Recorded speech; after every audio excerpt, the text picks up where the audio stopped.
प्रभात बच्चों, हिंदी साहित्य की कक्षा में आप सभी का स्वागत है। आशा है आप सभी स्वस्थ एवं सुरक्षित होंगे। आज हम पाठ 2 एंड्रोक्लीज और शेर की कहानी पढ़ेंगे। एंड्रोक्लीज और शेर ने किस तरह एंड्रोक्लीज के किए हुए उपकार का बदला चुकाया, किस तरह से एंड्रोक्लीज की मदद की, वही हम इस कहानी में पढ़ेंगे। शेर एक खूंखार जानवर होता है, लेकिन फिर भी वह प्रेम की भाषा समझता है। अगर आप उसकी मदद करते हैं तो वो भी इस उपकार को भूलता नहीं है। जब भी मौका पाता है आपकी सहायता करता है। और जानवर तो ऐसे भी बहुत वफादार होते हैं, सब जानते हो आप लोग। आइए इस कहानी में हम इसी के बारे में देखेंगे। आइए बच्चों, एंड्रोक्लीज और शेर, इस पाठ में हम पढ़ेंगे कि किस तरह एंड्रोक्लीज के किए गए उपकार का बदला शेर ने चुकाया। आइए बच्चों देखते हैं इस कहानी को। बहुत पुरानी बात है। रोम में एंड्रोक्लीज नाम का एक दास रहता था। दास समझते हो बेटा, गुलाम जिसको कहते हैं, नौकर। उसका स्वामी बहुत ही निर्दयी था। उसका मालिक जो था, जिसका वो नौकर था, बहुत ही निर्दयी था। मतलब उसके मन में कोई भी दया नहीं थी। वह उसे कई कई दिन तक भूखा रखता, यानी सोचो कि उसको कई कई दिन तक खाने को नहीं देता था और उससे बहुत काम लेता था। सोचो बेटा, भूखे रह के हम कोई काम कर सकते हैं? लेकिन वो मालिक इतना निर्दयी था कि उससे खाना भी नहीं देता था और काम भी लेता था। काम में तनिक सी देर या गलती होने पर उसे कोरों से पीटा जाता। अपने स्वामी के व्यवहार से तंग आकर एक दिन एंड्रोक्लीज वहाँ से भागकर जंगलों में चला गया। अपने मालिक के इस व्यवहार से कि उसको खाना भी नहीं देता था और काम भी बहुत ज़्यादा लेता था, और थोड़ी सी भी गलती हो जाती या देर हो जाता तो उसे कोरों से पीटता। उसके इस अत्याचार से एंड्रोक्लीज तंग आ गया और वो वहाँ से भाग करके जंगलों में चला गया। वह कई दिन तक जंगलों में भूखा प्यासा भटकता रहा, क्योंकि जंगल में खाने पीने के लिए उसे कुछ मिल ही नहीं रहा था। तो वो भूखा प्यासा ही जंगल में भटक रहा था। उसके शरीर में ताकत नहीं बची थी, क्योंकि शरीर में तो पहले से भी उसको खाना पीना नहीं मिलता था सही से, और जंगल में कई दिन तक उसे खाना कहीं मिल ही नहीं रहा था, तो भूखा था। और जब खाना हम नहीं खाते हैं बेटा, तो हमारा शरीर कितना कमज़ोर हो जाता है। हम कुछ करने लायक नहीं हो पाते, हमारे शरीर में कोई शक्ति ही नहीं होती है। और एंड्रोक्लीज तो कई दिनों से भूखा था, तो बहुत ही कमज़ोर हो गया था। वह ज़मीन पर गिर पड़ा। तभी उसे किसी शेर के कराहने और दहाड़ने की आवाज़ सुनाई दी। जंगल में था तो शेर तो होता ही है, जंगल में जंगली जानवर होते हैं। तो उसे शेर के दहाड़ने और कराहने की आवाज़ सुनाई दी। वो घबरा गया। एंड्रोक्लीज वहाँ से भागना चाहता था, क्योंकि शेर की आवाज़ सुनकर कोई भी व्यक्ति डर जाएगा। एंड्रोक्लीज भी डर गया और वहाँ से भागना चाह रहा था। वह कोशिश भी कर रहा था, लेकिन उसका शरीर बहुत कमज़ोर था। उसके शरीर में कोई भी ताकत नहीं थी, थोड़ी सी भी ताकत नहीं थी कि वह उठ करके भाग पाता। तभी शेर उसके सामने आ गया। अभी वो कोशिश कर ही रहा था कि शेर उसके नज़दीक आ गया, सामने आ गया। शेर अगले एक पाँव से लंगड़ाता हुआ उसके पास आया। शेर अपना आगे वाला पाँव से लंगड़ा रहा था, उसके नज़दीक पहुँच गया। वह दर्द से कराह रहा था। शेर कराह रहा था।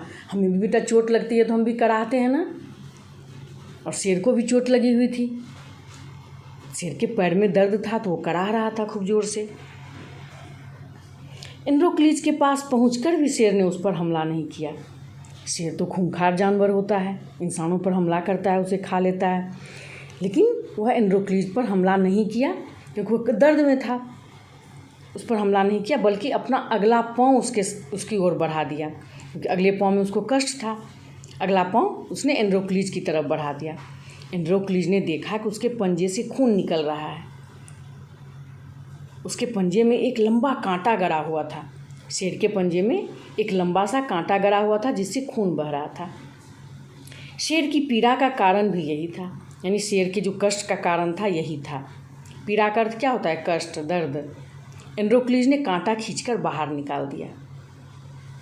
इससे शेर को काफ़ी आराम मिला। जब कांटा निकल गया तब उसके दर्द में आराम हुआ।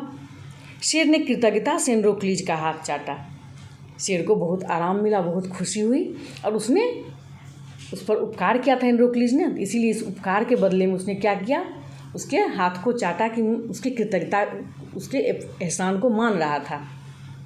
जब हम पर कोई उपकार करता है तो हम उसके उपकार को मानते हैं, तो यानी कृतज्ञ होते हैं उसके प्रति। तो शेर भी कृतज्ञता का भाव एंड्रोक्लीज के प्रति दिखा रहा था, उसके हाथ को चाट करके। तभी से एंड्रोक्लीज और शेर दोनों एक साथ रहने लगे। यानी दोनों में आपस में दोस्ती हो गई। एक दिन सम्राट के कुछ सैनिक जंगल से गुजर रहे थे। जंगल में एंड्रोक्लीज को देखकर उन्हें उस पर शक हुआ कि इस भयानक जंगल में ये इंसान क्यों है यहाँ पर। उन लोगों को शक हुआ। वे उससे पूछताछ करने लगे, लेकिन कोई संतोषजनक उत्तर न मिलने पर, यानी एंड्रोक्लीज ने जो भी जवाब दिया उससे वो लोग संतुष्ट नहीं हुए। तब उन्होंने क्या किया, उसे लेकर के उसी नगर में आ गए जहाँ से एंड्रोक्लीज भागा था।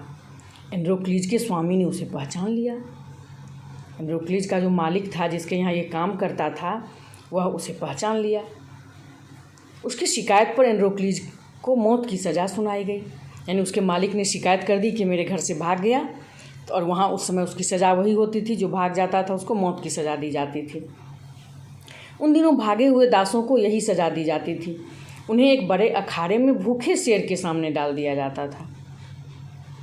यह दृश्य देखने के लिए राजा और प्रजा दोनों आते थे कि जब दासों को सज़ा दी जाती थी, एक अखाड़े में भूखे शेर को छोड़ दिया जाता था उस दास पर। और यह नज़ारा देखने के लिए, यह दृश्य देखने के लिए किस तरह शेर उस दास पर हमला करता है, पूरी प्रजा और राजा दोनों बैठ करके देखते थे। निश्चित दिन पर एंड्रोक्लीज को भी अखाड़े में लाया गया। राजा का संकेत पाते ही पिंजरे का दरवाज़ा खोल दिया गया। संकेत का अर्थ समझते हो बेटा? इशारा। राजा ने जैसे ही इशारा किया, शेर का जो पिंजरा था उसका दरवाज़ा खोल दिया गया। शेर कई दिनों तक भूखा था। शेर को भी भूखा रखा जाता है। जब इस तरह की किसी को सज़ा दी जाती है तो शेर को कई दिनों तक खाने को नहीं दिया जाता है, ताकि वो भूखा रहेगा तो किसी भी इंसान को खाने के लिए तुरंत दौड़ेगा। पिंजरा खुलते हुआ एंड्रोक्लीज की ओर लपका, मगर यह क्या, शेर एंड्रोक्लीज पर हमला करने के बजाय पालतू जानवर की तरह उसके पैर चाटने लगा। जिस तरह हम किसी भी जानवर को पालते हैं तो किस तरह वो हमारे पास आता है, अपना मुंह रगड़ता है, हाथ चाटता है, पैर चाटता है, उसी तरह शेर ने भी क्या किया। इतना खूंखार जानवर था और उसने क्या किया, एंड्रोक्लीज के पैर चाटने लगा। यह देखकर सम्राट आश्चर्यचकित रह गए। सम्राट को बड़ा हैरानी हुआ कि ये क्या हो रहा है। ये इतना भूखा शेर है और ये इंसान को खा भी नहीं रहा है। उन्होंने एंड्रोक्लीज को अपने पास बुलवाया और उससे शेर के इस व्यवहार का कारण पूछा कि आखिर क्या कारण है कि शेर उसके साथ इस तरह का व्यवहार कर रहा है। आखिर कोई तो बात होगी, नहीं तो इतना खूंखार जानवर वो किस तरह से इस इंसान के पैर को चाट रहा है। शेर तो पालतू भी नहीं होता है, लोग पालते भी नहीं हैं घर में। तो सम्राट को बड़ा ही हैरानी हुई और उसने एंड्रोक्लीज को अपने पास बुलाया और उससे पूछा। एंड्रोक्लीज ने जंगल में बीती घटना सम्राट को सुना दी। यानी एंड्रोक्लीज के साथ जो भी घटना हुई थी और शेर की कैसे उसने मदद की थी, ये पूरी घटना एंड्रोक्लीज ने सम्राट को सुना दी। एंड्रोक्लीज की बात सुनकर सम्राट ने उसे क्षमा कर दिया। एंड्रोक्लीज ने जब अपनी पूरी बात बताई तब सम्राट ने उसे क्षमा कर दिया। उसकी कोई गलती नहीं थी।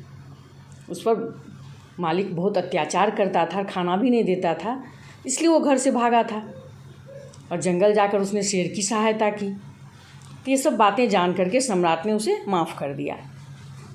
उन्होंने उसे उसके स्वामी की दास्ता से भी मुक्त कर दिया। यानी वो जो उस मालिक की दास्ता उसने स्वीकार की हुई थी, मालिक ने जो उसे अपना दास बनाया हुआ था, इससे भी सम्राट ने उसे आज़ाद कर दिया। अब वो फ्री होकर के, आज़ाद होकर के जी सकता है, स्वतंत्र होकर के। अब वो किसी के अंदर नहीं रहेगा, किसी का दास नहीं रहेगा। अब उस जैसे रहना चाहेगा वैसे रह सकता है, कोई मालिक नहीं रहेगा उसका। जब वो दास्ता से उसको सम्राट ने मुक्त कर दिया। सम्राट ने शेर को भी जंगल में छुड़वा दिया ताकि वह भी स्वतंत्र जीवन जी सके। यानी जानवर को अगर स्वतंत्र, वो जंगल का राजा है तो वो अपना जंगल में आज़ाद होकर के रहेगा। और एंड्रोक्लीज को भी सम्राट ने आज़ाद कर दिया, यानी उसकी दास्ता से उसको मुक्त कर दी। बेटा ये कहानी समझ में आई आप लोगों को? इस पाठ को अच्छे से पढ़ेंगे। किसी के भी साथ अगर हम अच्छा व्यवहार करते हैं तो हमारे साथ भी अच्छा व्यवहार होता है। अगर आप किसी की मदद करते हैं, अगर मान लो आप स्कूल में हो, किसी को चोट लग जाती है तो आप क्या करते हैं, दौड़ के जाते हैं ना उसकी मदद करने के लिए।